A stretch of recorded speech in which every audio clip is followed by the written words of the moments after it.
स्वागत है आपका हमारी इस खास पेशकश आपके मुद्दे में। मैं हूं आपके साथ गीतू चौहान। 2023 में होने वाले विधानसभा चुनाव में भले ही अभी वक्त हो, लेकिन राजनीतिक दलों ने चुनाव की तैयारियां तेज कर दी है। एक और जहां कांग्रेस के स्थानीय नेता सरकार की योजनाओं को लोगों तक पहुंचाने का काम कर रहे हैं, तो वहीं बीजेपी ने केंद्रीय मंत्रियों को जिम्मेदारी सौंपी है। लेकिन केंद्रीय मंत्रियों के दौरों का कितना असर जनता पर पड़ेगा, ये खैरागढ़ में हुए उपचुनाव के नतीजों ने साफ कर दिया है। लेकिन सवाल यही है कि क्या बीजेपी हाईकमान को छत्तीसगढ़ के स्थानीय नेताओं से ज्यादा केंद्रीय मंत्रियों पर भरोसा है। खैरागढ़ में बीजेपी की यह रणनीति को कारगर साबित नहीं हो पाई है और अब सवाल यही है कि 2023 में केंद्रीय मंत्री बीजेपी के लिए कितने कारगर साबित होंगे। इसी पर चर्चा करेंगे, लेकिन उससे पहले देखिए ये रिपोर्ट।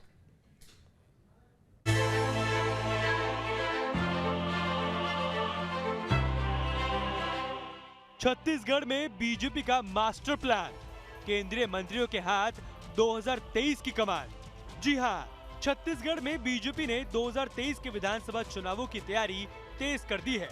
इसके लिए बीजेपी हाईकमान ने केंद्रीय मंत्रियों को जिम्मेदारी सौंपी है। यही वजह है कि लगातार केंद्रीय मंत्री छत्तीसगढ़ का दौरा कर रहे हैं। इसी तर्ज पर ज्योतिरादित्य सिंधिया राजनांदगांव, केंद्रीय मंत्री अर्जुन राम मेघवाल बस्तर, नित्यानंद राय बीजापुर, महेंद्र नाथ पांड्या नारायणपुर, केंद्रीय राज्य मंत्री देव सिंह चौहान दंतेवाड़ा, भानु प्रताप सिंह कांकेर, अश्विनी चौबे कोरबा, केंद्रीय राज्य मंत्री रेणुका सिंह को सुकमा की जिम्मेदारी सौंपी है। केंद्रीय मंत्रियों के छत्तीसगढ़ दौरे को लेकर राजनीतिक पारा भी चढ़ा हुआ है। सीएम भूपेश बघेल इसे राजनीतिक दौरा बता चुके हैं, क्योंकि कांग्रेस की माने तो केंद्रीय मंत्रियों के दौरे से कोई खास असर नहीं पड़ा। इसके लिए कांग्रेस ने एक आंकड़ा जारी किया है, जिसमें कहा गया है कि केंद्रीय मंत्रियों ने जहां जहां प्रचार किया, वहां बीजेपी की करारी हार हुई। बताया जा रहा है कि केंद्रीय मंत्रियों ने 12 सभाएं की थी। इन सभी जगहों पर कांग्रेस को बढ़त मिली। बीजेपी के प्रत्याशी इन इलाकों में पीछे ही रहे। मतलब साफ है कि बड़े नेताओं को चुनावी मैदान में उतारने का बीजेपी को कोई फायदा नहीं मिल पाया। बीजेपी में स्थानीय लीडरशिप की जगह बाहरी नेताओं को प्रमुखता दी जा रही है। जहां एक और कांग्रेस के स्थानीय नेता लोगों के बीच पहुंच रहे हैं, तो वहीं बीजेपी ने केंद्रीय मंत्रियों को मैदान में उतारा है। लेकिन खैरागढ़ के नतीजों ने साफ कर दिया है कि प्रदेश की जनता को केंद्रीय नेताओं पर कम भरोसा है। ऐसे में सवाल यही है कि 2023 में बीजेपी की रणनीति कितने काम आती है। Team news state. और इस वक्त हमारे साथ मेहमानों का खास पैनल जुड़ चुका है। हमारे साथ बीजेपी के प्रवक्ता के.एस. चौहान जुड़े हुए हैं, साथ ही कांग्रेस नेता अनिल सिंह भी हमारे साथ बने हुए हैं। आप दोनों का बहुत बहुत स्वागत है। तो जिस तरह से लगातार केंद्रीय मंत्री दौरा कर रहे हैं छत्तीसगढ़ का, और सवाल ऐसे में यही उठता है कि आखिर केंद्रीय मंत्री यहाँ पर क्यों पहुंच रहे हैं? क्या जो केंद्र की नीतियां हैं उनके बारे में जानने के लिए वो यहाँ दौरा करने के लिए आ रहे हैं, या फिर इसके पीछे कारण कुछ और है? के.एस. चौहान जी, तो क्या इसे 2023 की तैयारी माना जाए? नीतू जी, ये जो कार्यक्रम है ये विधायिका का कार्यक्रम है, ये कार्यपालिका का कार्यक्रम। विधायिका, कार्यपालिका और न्यायपालिका सब अलग अलग होते हैं। दो चीजें होती है, एक होती है प्लानिंग और दूसरा होता है इम्प्लीमेंटेशन।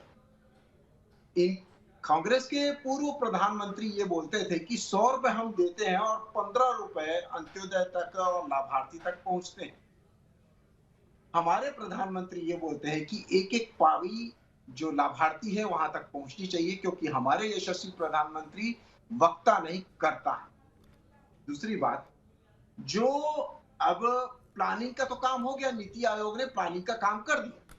अब उसको इम्प्लीमेंटेशन करना है कि जो पैसा केंद्र सरकार के से जा रहा है, जो सरकार जो इस जनता के खून पसीने की कमाई है, जो इस जनता का हक है, वो जनता तक जा रहा है कि नहीं जा रहा, ये मॉनिटरिंग करने के लिए वो आ रहे हैं। और क्योंकि वो आना, केंद्रीय मंत्रियों का आना यहाँ की सरकार को, यहाँ के मुख्यमंत्री जी को पच नहीं रहा है, इस वजह से इसको राजनीतिक रंग दिया जा रहा है।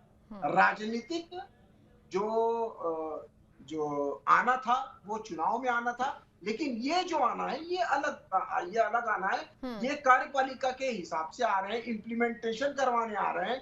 जो 5 चीजें जो अंत्योदय तक पहुंचनी चाहिए, जो आकांक्षी जिलों में जानी चाहिए, वो आकांक्षी जिलों में जा रही है कि नहीं जा रही है, वहां पर जो उनको परसेंटेज देना है उसको देखने आ रहे हैं, उसकी मॉनिटरिंग करने आ रहे हैं। उसके आधार पे जो रैंकिंग होती है उसको देखने आ रहे हैं कि रैंक उनको कैसे कैसे दिया जाए। जो 30%, 30%, 20% और 10% और 10% देना है, वो कैसे, किस हिसाब से हम पैसे उनको नंबर्स दें। आज जबकि हमारे जो छत्तीसगढ़ का जो आकांक्षी जिलों का जो रैंक है वो 15 रैंक है 28 जिलों में, 28 राज्यों में।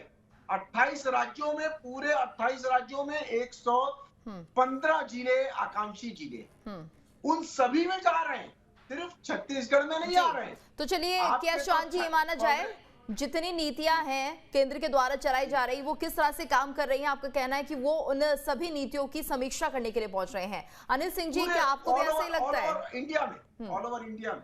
जी,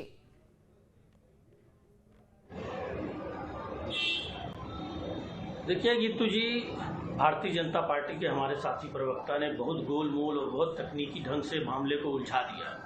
मेरा मानना यह है, नीति आयोग की बात कर रहे थे, ये विधायिका कार्यपालिका की बात करने लगे, इतने लोकप्रिय चैनल में बहुत सरल भाषा में। मेरा मानना यह है कि साफ साफ स्वीकार करते हैं कि खैरागढ़ की हार के बाद और वर्तमान परिदृश्य में जो भारतीय जनता पार्टी का छीछा लेदर पूरे छत्तीसगढ़ प्रदेश में मचा हुआ है, जिस तरह से इनकी करारी हार हो रही है, ये आपसी गुटबाजी में और आपसी संघर्ष में उलझे हुए हैं। उसके कारण इनके केंद्रीय नेतृत्व को यहाँ 6-6 संसद केंद्रीय मंत्रियों को भेजना पड़ रहा है। देखिए गीतू जी, जहाँ तक ये बात कर रहे हैं कि छत्तीसगढ़ कहीं न कहीं केंद्रीय योजनाओं में पीछे है, तो मैं आपको बता दूं, इन्हीं की केंद्र सरकार के बड़े अधिकारी और मंत्री आकर छत्तीसगढ़ की प्रशंसा कर रहे हैं। छत्तीसगढ़ पूरे देश में रोल मॉडल बना हुआ है। छत्तीसगढ़ को स्वच्छता से लेकर कई क्षेत्रों में अवार्ड दे रहा है, केंद्र की सरकार ये अवार्ड दे रही है। जो मानक हैं, ये उस मानक के अनुसार छत्तीसगढ़ की सरकार काम कर रही है। छत्तीसगढ़ के माननीय मुख्यमंत्री भूपेश बघेल जी के नेतृत्व में यहाँ की सरकार किसानों के हित में, सभी के कल्याण के लिए काम कर रही है, जिसको जनता ने जीत के रूप में खैरागढ़ चुनाव में मोहर लगाया। और 20,000 से ऊपर जीत का जो अंतर है वो भारतीय जनता पार्टी को पच नहीं रहा है। देखिए, जिस तरह से इन्होंने 15 साल से वादा खिलाफी की थी और कांग्रेस की सरकार ने 3 ही साल में लगातार जनता से जो वादे किए थे घोषणा पत्र में, उसको पूरा करने का काम किया है। इससे जनता के मन में कांग्रेस के प्रति विश्वास 2018 के चुनाव से पहले जितना था उससे भी अधिक बढ़ गया है। इस बौखलाहट और इस छटपटाहट में भारतीय जनता पार्टी अपने 6-6 संसद केंद्रीय मंत्रियों को यहाँ छत्तीसगढ़ भेज रही है और एक राजनीतिक प्रोपेगेंडा खड़ा कर रही है, और ये पता नहीं कितना षड्यंत्र करेंगे। उसको हमारे भारतीय जनता पार्टी के प्रवक्ता तरह तरह से घुमा रहे हैं। आपने देखा होगा कि खैरागढ़ चुनाव में माननीय केंद्रीय मंत्री प्रहलाद पटेल जी आए थे और वो बोले कि किसानों को पैसा बांटने से, किसानों को धान का बोनस देने से छत्तीसगढ़ गरीब हो जाएगा, डिफाल्टर हो जाएगा। इनके शिवराज सिंह जी आए, वो अलग बात का बतंगड़ बना के गए। कभी वो कवर्धा के धार्मिक मामलों की बात करते रहे, कभी एसपी कलेक्टर की नियुक्ति में पैसे की बात करते रहे, यहाँ वो भाषण देते रहे। वहां मध्य प्रदेश के सीधी जिले में पत्रकारों को नंगा करके उनका फोटो खिंचवाया गया, उनको थाने में पीटा गया। तो क्या किसी तरह का डर है? अगर ये भारतीय जनता पार्टी लगातार दौरे कर रहे हैं, जी सारे प्रदेश, अनिल जी, क्या किसी तरह का डर बना हुआ है कांग्रेस के बीच की केंद्रीय मंत्री लगातार दौरे कर रहे हैं और अब कहीं ऐसा ना हो कि जनता को इन्फ्लुएंस किया जाए, प्रभावित किया जाए? वहां से चालू की है कि जो पहले जो चुनाव के समय जो मंत्री आए थे, जो मुख्यमंत्री आए थे, मुझे बात अपनी पूरी करने दीजिए भाई। काम हो रहा है, वो काम लगातार जारी है और छत्तीसगढ़ के कार्यकर्ता से लेके हमारे नेता तक पूरी तरह विश्वास से मैदान में उतरे हैं और जनता के से हमारे जो वादे थे उसको पूरा कर रहे हैं। चलिए, कौन मेहमान हमारे साथ जुड़ गए हैं, आपके साथ चर्चा जारी रहेगी। हमारे साथ आवेश तिवारी जी जुड़ गए, वरिष्ठ पत्रकार हैं, जरा इनका भी हम रुख कर लेते हैं। आवेश जी, आपका स्वागत है। आपसे हम जानना चाहेंगे, फिलहाल जिस तरह से हम देख रहे हैं लगातार जो केंद्रीय मंत्री वो दौरे कर रहे हैं छत्तीसगढ़ के, तो क्या आप ये मानेंगे कि 2023 की तैयारी के तौर पर ये सब किया जा रहा है, क्योंकि बहुत ज्यादा ही मेहनत करती हुई बीजेपी दिख रही है अब? जी देखिए, एक बात बताओ कि बीजेपी 2023 की तैयारी जो है अभी से नहीं कर रही है, पिछले 2 सालों से कर रही है। पुरंदेश्वरी जी का जिस तरह से दौरा हुआ है लगातार छत्तीसगढ़ में, यह साफ नजर आ रहा है कि तैयारी कर रही है जी। लेकिन दिक्कत इस बात की है, परेशानी इस बात की है कि जो छत्तीसगढ़ के स्थानीय नेता है भारतीय जनता पार्टी के, रमन सिंह है, बृजमोहन अग्रवाल है, बड़े मजे हुए नेता है, बड़े पुराने डेटेड, 2-2, 3-3 दशक से राजनीति कर रहे हैं। यह साफ दिख रहा है, पब्लिक को दिख रहा है, जो सियासी हलकों में भी चर्चा है इस बात की कि उनकी अनदेखी हो रही, जो कि नहीं होनी चाहिए। छत्तीसगढ़ के स्थानीय नेताओं की यह जो दौरे केंद्रीय मंत्रियों के हो रहे हैं, तमाम लोगों के हो रहे हैं, छत्तीसगढ़ के स्थानीय नेता भारतीय जनता पार्टी के कहीं न कहीं हाशिए पर हैं, कार्यकर्ता हाशिए पर हैं। दरअसल बड़े जैसे लगता है कि कहीं न कहीं जो मैं अगर देख पाता हूं निरपेक्ष तौर पे साफ नजर आता है कि भगवान भरोसे यहाँ के नेताओं को छोड़ दिया गया। अरे भाई, केंद्रीय नेता चुनाव थोड़ी ना जिताएंगे। जिताने के लिए भारतीय जनता पार्टी अगर चुनाव लड़ेगी तो डॉक्टर रमन सिंह लड़ेंगे, बृजमोहन अग्रवाल लड़ेंगे, अमर अग्रवाल लड़ेंगे, लेकिन हो क्या रहा है कि ये लोग इनसिग्निफिकेंट हो गए हैं। दूसरी चीज, एक बड़ा मुद्दा था कि आदिवासी नेता का भारतीय जनता पार्टी के भीतर से लगातार आवाज आती रही, अब वो आवाज आना भी बंद हो गई, जिस पर जानते हैं लोग कि कहीं से कोई सुनवाई नहीं। और केंद्रीय मंत्रियों के इन दौरों से, जो ये दौरे हो रहे हैं, भाजपा को किसी किस्म का लाभ होगा यह मुझे नहीं दिखता। देखिए, खैरागढ़ विधानसभा का परिणाम सामने है, जहां पर 2018 में केवल 1000 मत से कोमल जंघेल पीछे थे। इस बार भी कांग्रेस का कैंडिडेट 20,000 से ज्यादा वोटों से जीत गया, करीब 50,000 से ज्यादा वोट पिछली बार से पा गया।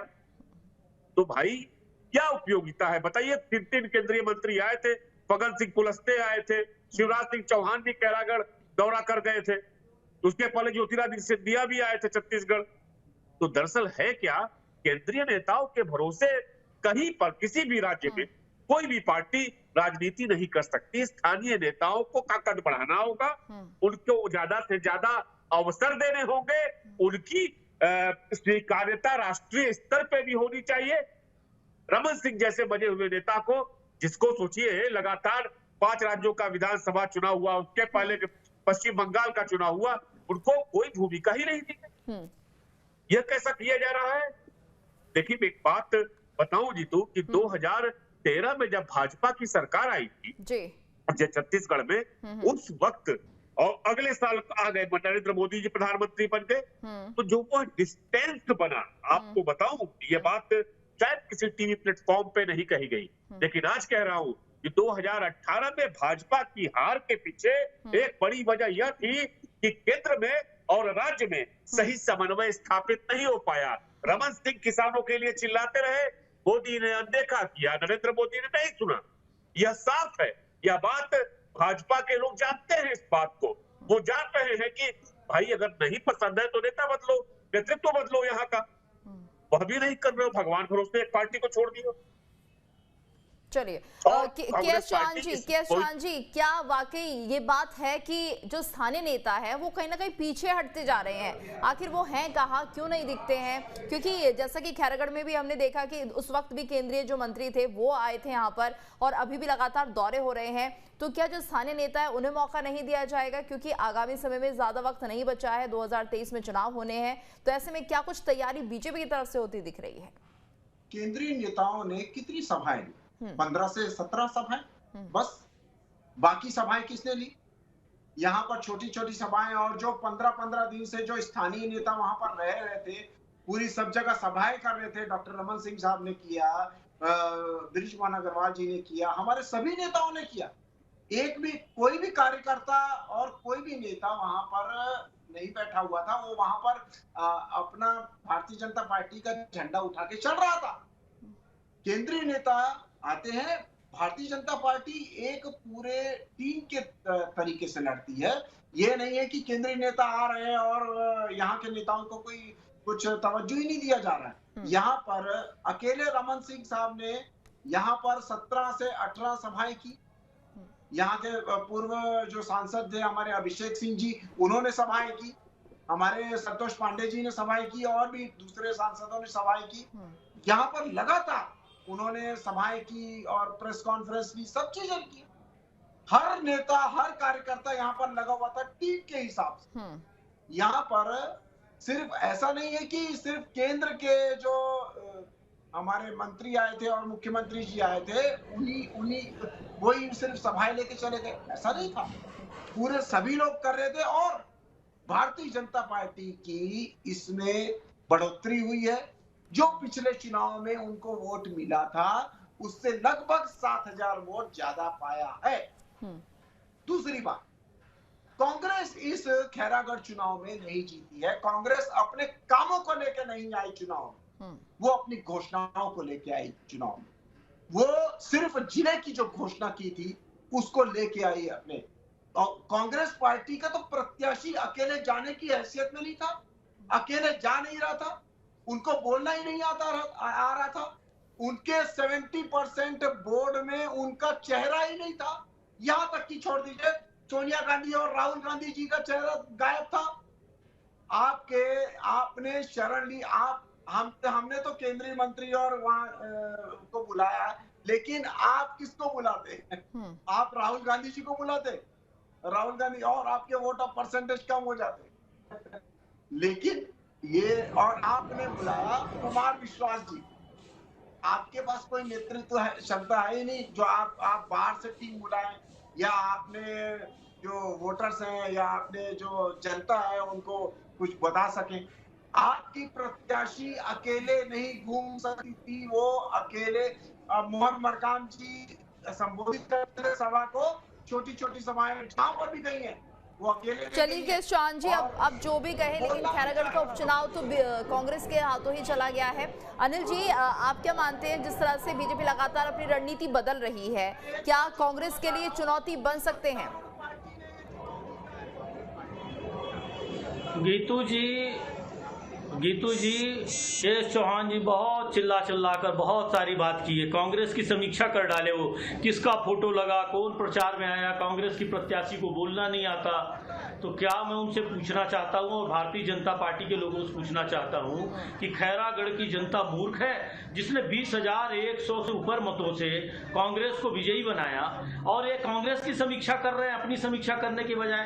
ये 20,000 से अधिक मतों से हार गए हैं। अनर्गल प्रलाप, अनर्गल बातें, बिना तर्क की बातें करने से आपने जो जिला बनाने की बात कह दी थी, शायद वो लोगों को ज्यादा पसंद आ गई। करनी चाहिए।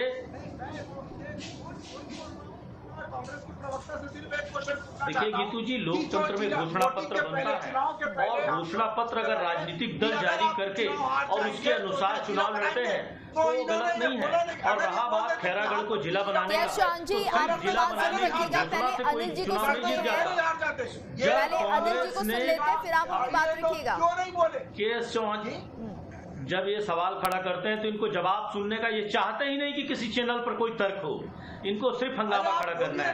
गीतू जी, मैं आपको बता दूं, कभी भी किसी जिले को बना देने के नाम पर या किसी भी घोषणा के नाम पर, नहीं तो रमन सिंह जी बड़ी बड़ी घोषणाएं करके फिर से सरकार नहीं बना लेते। सिर्फ घोषणाओं से या घोषणा पत्र से कोई सरकार नहीं बनती।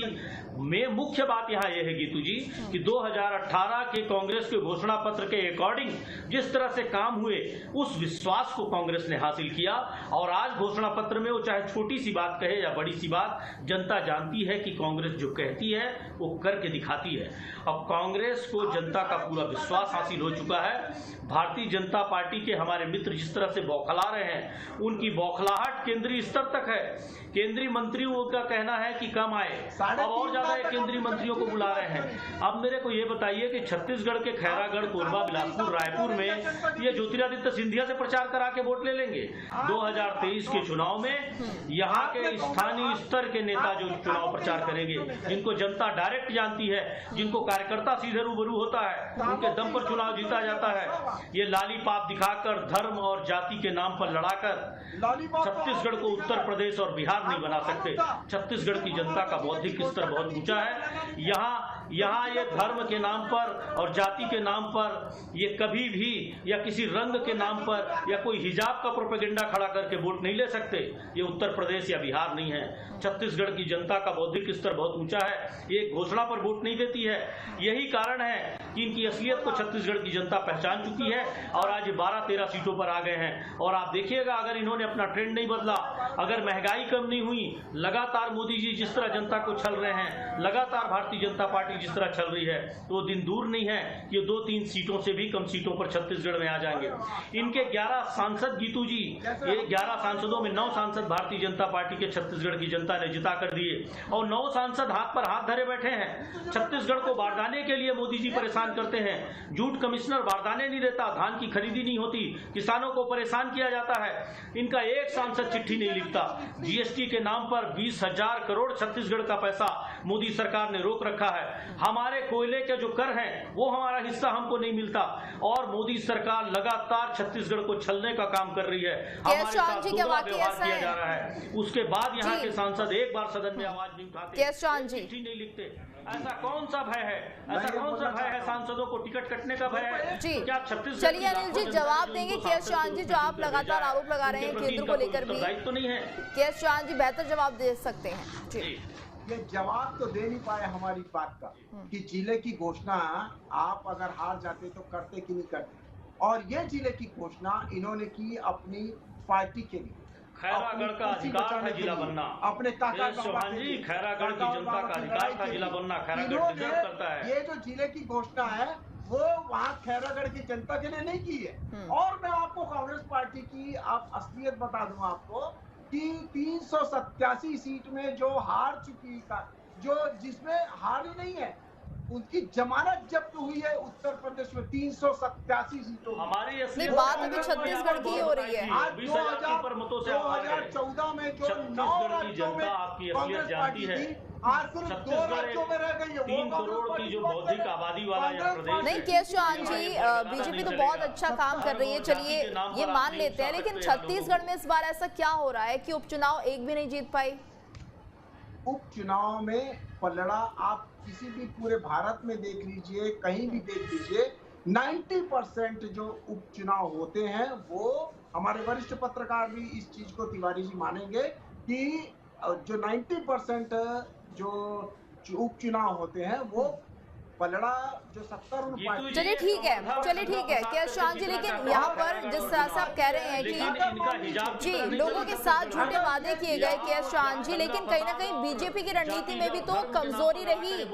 बीजेपी भी तो नहीं समझा पाई लोगों को कि कांग्रेस झूठ बोल रही है, यानी कि जो जनता है वो सब समझ भी रही है, जान भी रही है। आवेश जी से सवाल करते हैं। आवेश जी, तो अभी फिलहाल जिस तरह से आप देख रहे हैं केंद्रीय मंत्रियों के दौरे हुए या पहले हुए, अब हो रहे हैं, फिलहाल क्या कुछ आपको लगता है बीजेपी को अपनी रणनीति में क्या बदलाव करने चाहिए जिससे कि आगामी चुनाव में जो तैयारी है वो अच्छे से हो पाए? क्योंकि बीजेपी लगातार कोशिश तो कर रही है, लेकिन मुझे लग रहा है कि समझ नहीं आ रहा है इस बार छत्तीसगढ़ में क्या किया जाए।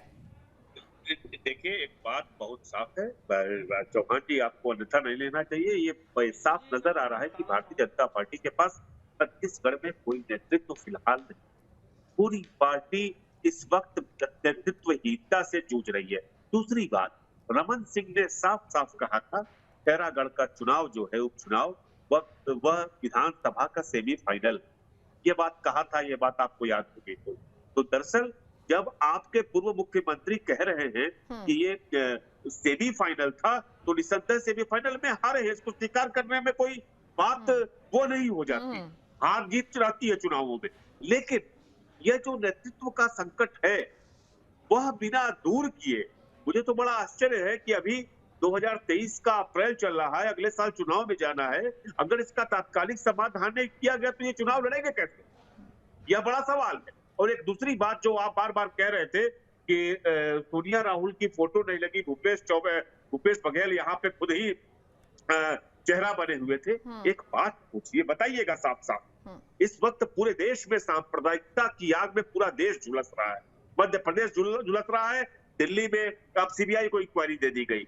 आप बताइए, छत्तीसगढ़ जैसे ग्रामीण आदिवासी राज्य में अगर विकास के नाम पर, तरक्की के मुद्दे पर, जिला बनाने के मुद्दे पर पब्लिक वोट देती है, तो छत्तीसगढ़ की जनता को अपना फक्र से सीना ठोकना चाहिए कि नहीं चाहिए? आप लोगों को, भले वो कांग्रेस हो चाहे बीजेपी हो, अगर छत्तीसगढ़ की जनता इतनी प्रबुद्ध है तो उसका स्वागत करना चाहिए कि नहीं करना चाहिए? चलिए अनिल जी आप कुछ कहना चाह रहे हैं? जी बताइए।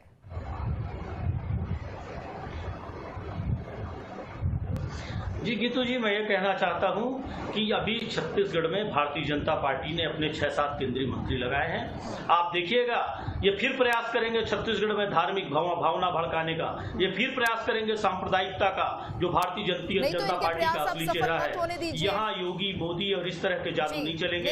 यहाँ जो राम हमारी आस्था का विषय है, जो भगवान शिव के साक्षात आराध्य है, भगवान राम, उनके नाम पर यहाँ राजनीति नहीं चलेगी, नहीं चलने दिया गीतू जी। हम लोगों ने कवर्धा में इन्होंने यही प्रोपेगेंडा खड़ा करने का प्रयास किया, इन्होंने दंगे कराने का प्रयास किया, इन्होंने ठेले और गुंटियां जला दी, इन्होंने गरीबों की जो छोटी छोटी गुंटियां थी उसको इन्होंने रैली के माध्यम से, जिसमें इन्होंने शपथ पत्र दिया था कोई हिंसा नहीं होगी, इसमें इन्होंने दर्जनों झुग्गी झोपड़ियों को जला दिया, ठेले खुमचों को जला दिया और इन्होंने सांप्रदायिक दंगा फैलाने का बहुत गंभीर आरोप आपके ऊपर, जिसको कांग्रेस सरकार ने 30 सेकंड आपका जवाब। नेताओं को जेल भेजा गया और इन्होंने जो ये सांप्रदायिकता का भारतीय जनता पार्टी